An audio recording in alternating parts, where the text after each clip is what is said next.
Corona virus کی اگر بات کریں تو تیسری لہر خطرناک حد تک پھیل گئی ہے۔ ایک دن میں جو ہلاکتیں ہوئی ہیں وہ 114 بتائی جا رہی ہیں اور یہ اب تک کی سب سے زیادہ ہلاکتیں رپورٹ ہوئی ہیں۔ NCOC نے یہ بھی بتایا ہے کہ 5050 نئے کیسز بھی رپورٹ ہوئے ہیں۔ لغاری صاحب، کورونا جتنی تیزی سے پھیل رہا ہے، تیسری لہر تو انتہائی خطرناک ہوتی جا رہی ہے۔ 114 ہلاکتیں ایک دن میں، آپ کو اس کی وجہ کیا لگتی ہے؟ لاک ڈاؤن کی طرف، آپ کو کمپلیٹ لاک ڈاؤن کی طرف جانا پڑ گیا تو پھر آپ کیا کریں گے؟ اصل بات یہ ہے کہ برطانیہ نے اس صورتحال سے نمرد آزما ہونے کے لیے جو پالیسی بنائی تھی، اس پالیسی کی طرف تو آپ توجہ دیں نا۔ آپ دیکھیں کہ انہوں نے کیسے کیا۔ اب برطانیہ کے متاثرین پاکستان میں کرونا جو ہے وہ لا رہے ہیں، ایسا ہی ہے، لیکن برطانیہ میں وہاں پر خود ڈاؤن ہو رہا ہے، وہاں کرونا کی شدت کم ہو رہی ہے اور یہاں پر بڑھ رہی ہے۔ تو میرے خیال میں اور یہ کرونا وہ کر سکتے ہیں افورڈ کر سکتے ہیں، اس لیے کہ ان کے پاس ویکسینیشن کا سلسلہ شروع ہے۔ وہ میرے خیال میں تو یہاں بھی شروع ہے، ہاں، لیکن وہ 40 سال کی عمر تک کے لوگوں کو لگا چکے ہیں۔ آپ نے ابھی 50 کے لوگوں کو شروع کیا، لیکن بہت سلیکٹڈ۔ آپ کے پاس کتنے ڈوز تھے؟ آپ کے پاس کتنے انجیکشن تھے اس کے؟ کتنے آپ نے جو ویکسین منگوائی تھی؟ آپ کے پاس تو 15-20 لاکھ لوگوں سے زیادہ نہیں ہے۔ وہ تو آپ کی پاپولیشن کا 1% بھی نہیں ہے۔ اگر آپ کی پاپولیشن 20 کروڑ ہے، 22 کروڑ ہے، تو اگر 22 لاکھ ہوں گے تو آپ 1% کی طرف جائیں گے۔ تو کسی آبادی کا 1% اس کو بھی سیکیور ہونے کے لیے جو ہے وہ باقی ماحول کا بھی تو ٹھیک ہونا ضروری ہے نا۔ آپ نے ویکسین کے معاملے میں کوئی سنجیدگی نہیں دکھائی۔ حکومت کا مجھے سمجھ میں نہیں آتا ہے کہ آخر ایشو کیا ہے اور اس کو کاروبار کیوں بنانا چاہتی ہے۔ دنیا بھر میں ریاستیں ویکسین، ہم بچپن میں چھوٹے تھے، ہمیں یہاں پر وہ لگائے جاتے تھے جو ٹیکے ہوتے تھے، وہ نشان اب تک موجود ہیں۔ ہم سے کسی نے پیسے نہیں لیے تھے، لائن لگا کر ہمیں جو ہے وہ قطاریں بنا کر گاؤں گاؤں جا کر، یعنی شناختی کارڈ اب بھی ایسا ہوگا کہ لوگوں کے شناختی کارڈ نہیں ہوں گے، لیکن کسی گاؤں میں بھی ایک آدمی بھی ایسا نہیں ملے گا جس کا وہ ویکسینیشن جو ہوتی تھی اس کا نشان نہ وہ اس کا نشان نہ ہو۔ ایک آدمی بھی ایسا نہیں ہوگا۔ تو اس وقت حکومتیں اس طرح کرتی تھیں۔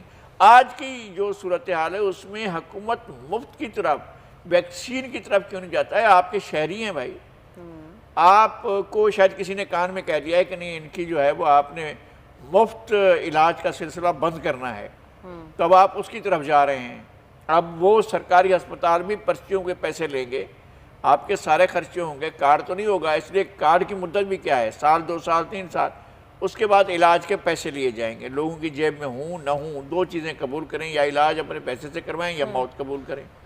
تو میرے خیال میں کرونا سے بچنے کے لیے ایک تو لوگ اپنی احتیاط خود کریں، یعنی اس بات کا ضرور خیال رکھیں کہ وہ ماسک پہن کر باہر نکلیں، وہ سینیٹائز کریں ہاتھوں کو۔ سینیٹائز کرنے کا کیا مطلب ہے؟ آپ صابن سے ہاتھ دھو لیں، آپ جو ہے وقفے سے ہاتھ دھوتے رہیں، صاف کرتے رہیں۔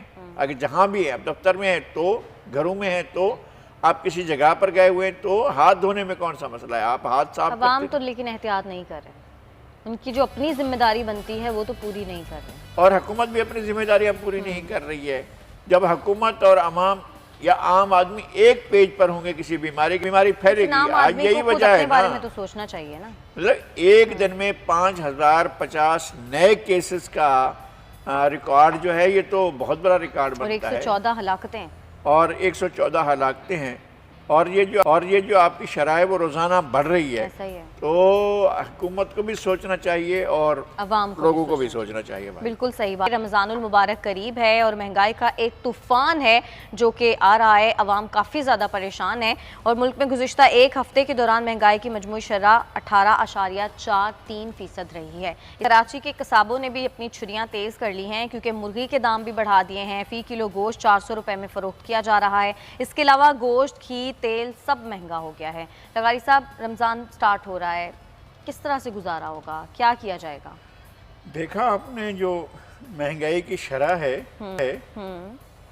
وہ کورونا کی شرح سے بھی بڑھ گئی ہے، 18.43%، اور میں نے ابھی بتایا تھا نا کہ 11% ہے کورونا کی شرح، تو مہنگائی کی شرح جو ہے 18 سے بھی، یہ بھی ایک کووڈ ہے، مہنگائی بھی ایک کووڈ ہے۔ اس سے بھی ہمیں جان چھڑانی ہے اس ملک کو، اس ملک کے عوام کو، اور اب تک حکومت اس کے کازز نہیں بتاتی ہے کہ آپ ٹیکس لگاتے ہیں مرغی خانوں پر اور اس وجہ سے مہنگی ہے. میرے خیال میں اس مہنگائی کے پیچھے بھی حکومت ہے، اور یہ نہیں ہے کہ اس کا فائدہ پاکستان کے خزانے کو پہنچ رہا ہے، ان اداروں کو، ان کارٹلز کو پہنچ رہا ہے جن کی چیزیں بک رہی ہیں اور کسان خریدنے پر مجبور ہیں. ان کا کاروبار جو ہے وہ اس کو چار چاند لگے ہوئے ہیں اور لوگوں کی جیبوں پر جو ہے وہ بمباری ہو رہی ہے. یہ ہے وہ صورتحال. یہ کہتے ہیں کہ جناب مافیا جو ہے اس کے ساتھ ہم لڑ رہے ہیں، مافیا کو بینیفٹ کر رہے ہیں اور عوام کی کھال اتار رہے ہیں. کہتے ہیں ہم مافیا سے لڑ رہے ہیں. یار یہ عجیب لڑائی ہے مافیا کے ساتھ آپ کی، کہ مافیا کے وارے نیارے ہو جائیں، مافیا جو ہے لوٹ مار کرے، مافیا پورا سب کچھ لوگوں سے کھانے کی چیزیں چھین لے اور ان کی قیمتیں آسمان تک لے جائے. آپ پیچھے دوڑ بھی نہ سکیں، بھاگ بھی نہ سکیں، کچھ کر بھی نہ سکیں. تو پھر بھائی مافیا اگر آپ سے جیت رہی ہے تو پھر آپ اپنی کمزوری کا اعلان کریں اور پھر چھوڑ دیں سارا کچھ. آپ کہیں کہ جناب لوگ اپنی مصیبت کو خود ہی جھیلیں، حکومت کا کوئی تعلق نہیں ہے. یعنی قیمتیں مافیا بڑھا رہی ہے نا، یہ ہمیشہ یہی کہتے رہے ہیں. تو پھر مافیا کون ہے؟ اچھا پھر مافیا آس پاس بیٹھی ہوتی ہے، مافیا ان کے اجلاسوں میں بیٹھی ہوتی ہے. ایسا ہی ہے.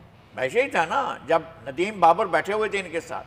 اچھا قیمتیں بڑھانے کے لیے ایک فرمائش ہوتی ہے وہاں سے IMF سے، اس کی فرمائش کرنے والے آپ کے پاس بیٹھے ہوئے ہیں، وزیر خزانہ کے طور پر بیٹھے تھے. آپ نے ان کا کیا کر لیا؟ آپ نے وزارت خزانہ سے تو ایک طرف کر دیا. پہلے آپ نے بتایا بھی کہ مہنگائی کی وجہ سے ہم نے ایسا کیا ہے کہ انہوں نے مہنگائی کی، پھر ٹویٹ واپس لے لیا آپ نے اور پھر کوئی کاروائی نہیں. پھر آپ نے ان کے ترانے بھی گائے. وہ ہو بھائی اس نے تو کمال ہی کر دیا تھا. یہ کمال کیا تھا جو لوگ اب تک رو رہے ہیں اور لوگوں کی حالت خراب ہے، لوگوں کی اکنامی برباد ہو گئی، لوگوں کے بچے تعلیم حاصل نہیں کر رہے ہیں، لوگوں کو دوائیاں نہیں مل رہی ہیں، لوگوں کو دودھ نہیں مل رہا ہے، لوگوں کے بچے واقعی کھانا نہیں کھا رہے ہیں. ایسے خاندان روزانہ اس لکیر سے نیچے گرتے ہیں اور لوگوں کو جو ہے وہ نہیں ملتا ہے کہ لوگ اپنے بچوں کی مناسب پرورش کر سکیں. تو ابھی تو 2021 ہے، تو کیا 2022 کے اینڈ میں یا 2023 میں ایکسپیکٹ کریں کہ کچھ نہ کچھ ریلیف ملے گا؟ کیونکہ جب حکومت جانے والی ہوتی ہے، اس کا ٹائم پورا ہونے والا ہوتا ہے، تو تبھی ریلیف ملتا ہے کچھ دیر کے لیے، کیونکہ آگے ووٹ لینے ہوتا ہے. اب سوال یہ ہے کہ یہ اور کتنی دیر، کیا شعر تھا کہ تم اور کتنی دیر ہو، ہم اور کتنی دیر. دیکھنا یہ ہے کہ یہ اور کتنی دیر ہیں. اور کیا اسی طرح سے اپنی 2023 مجھے خطرہ لگ رہا ہے، بہت سی چیزوں کا خطرہ لگ رہا ہے. مجھے شدید خطرات ہیں. اللہ پاک اس ملک کو سلامت رکھے. آمین. ہمارے لیے سب سے بڑی چیز جو ہے یہ ملک ہے. ایسا ہی ہے. اور یہ مجھے یہ لگ رہا ہے کہ ایک ایسی جگہ پر لے جائیں گے، بعد میں سنیں گے ہم نے بہت سے کمپرومائزز کیے ہیں. ہم بہت سے اپنے اساسوں سے ابھی تو یہ کر رہے ہیں نا کہ جناب چلو بھائی ایوان صدر کو گروی رکھ لو، ایوان وزیر اعظم کو گروی رکھ لو، کنونشن سینٹر کو گروی رکھ لو. اچھا جی فلاں جو سپر ہائی وے ہے، فلاں جو ہائی وے ہے اس کو گروی رکھ لو، فلاں عمارت کو گروی رکھ لو. پھر کیا کریں گے؟ پھر آپ اپنی سرزمین کو گروی رکھیں گے، اپنی سوورنٹی کو گروی رکھیں گے. کیا چیز ہوگی آپ کے لینے کے لیے؟ آپ اپنے ڈیٹرنٹ کو رکھیں گے، اس کو آپ گروی رکھیں گے. کیا چیز آپ رکھیں گے؟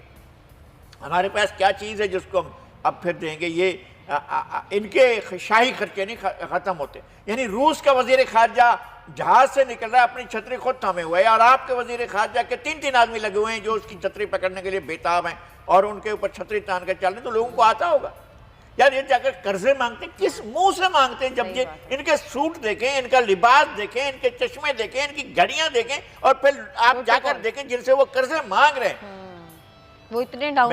میں نے پڑھا تھا کہ جناب اپنا سیکرٹری آف اسٹیٹ جو ہے اس نے اپنی ایک ڈائری لکھی تھی. وہ اپنے جب غیر ملکی دورے پر جاتا تھا تو اپنے کپڑے خود دھوتا تھا، خود اپنے کپڑے استری کرتا تھا. 2 ہی جوڑے رکھے ہوئے تھے، ایک جوڑا ایک دن پہنتا تھا، دوسرا جوڑا دوسرے دن پہنتا تھا. اور امریکی وزیر خارجہ تھا.